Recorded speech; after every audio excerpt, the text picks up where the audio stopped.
কখনো কখনো একটা ছোট কাজ চিরকাল বেঁচে থাকে মানুষের হৃদয়ে আর পৌঁছে দেয় জান্নাতের দরজায়। একজন নবীন ব্যবসায়ী ছোট একটা দোকান চালাতেন। স্বপ্ন ছিল একটাই, একদিন আল্লাহর রাস্তায় একটা মসজিদ বানাবেন। কিন্তু আয় ছিল সীমিত।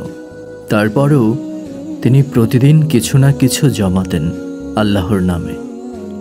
একদিন এক বৃদ্ধ এলেন তার দোকানে। ক্ষুধায় কাতর, পায়ে হাঁটার শক্তিও নেই। চোখে জল নিয়ে বললেন, বেটা, একটু সাহায্য করবি? ব্যবসায়ী হাসি মুখে বললেন, অবশ্যই চাচা। তিনি তাকে খাবার দিলেন, পুরনো একটা চাদর দিলেন, এমনকি হাতে ধরিয়ে দিলেন কিছু টাকা। বৃদ্ধ থমকে গেলেন, তার চোখে জল। তিনি বললেন, তুমি আজ একখানা ইট রাখলে, যার বাড়ি বানাবে খোদ আল্লাহ।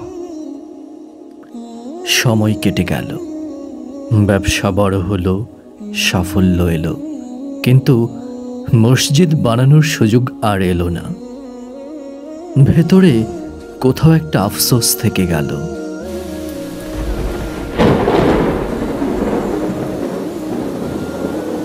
একদিন তিনি সফরে বের হলেন। আচমকা এক ঝড়ে দিক হারিয়ে ফেললেন। ঘন্টার পর ঘন্টা হেঁটে অবশেষে এক পুরনো মসজিদে আশ্রয় নিলেন। মসজিদের ইমাম খুব আন্তরিক।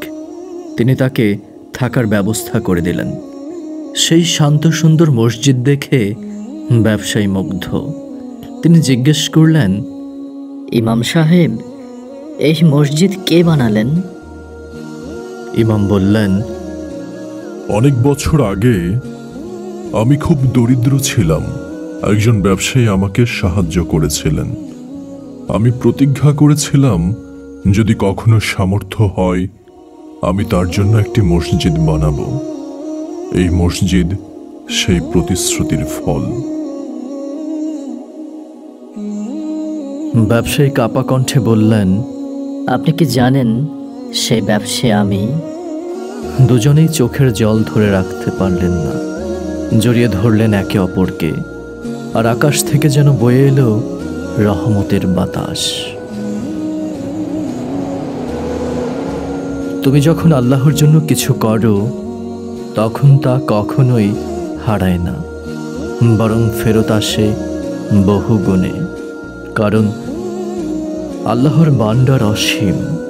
তিনি তোমার একটি ইটের বিনিময়ে গড়ে দেন জান্নাতের প্রাসাদ। ভালো কাজ কখনো ছোট নয়। তোমার এক চুমুক পানি, এক মুঠো খাবার হয়তো কাউকে পৌঁছে দিতে পারে আল্লাহর রহমতে।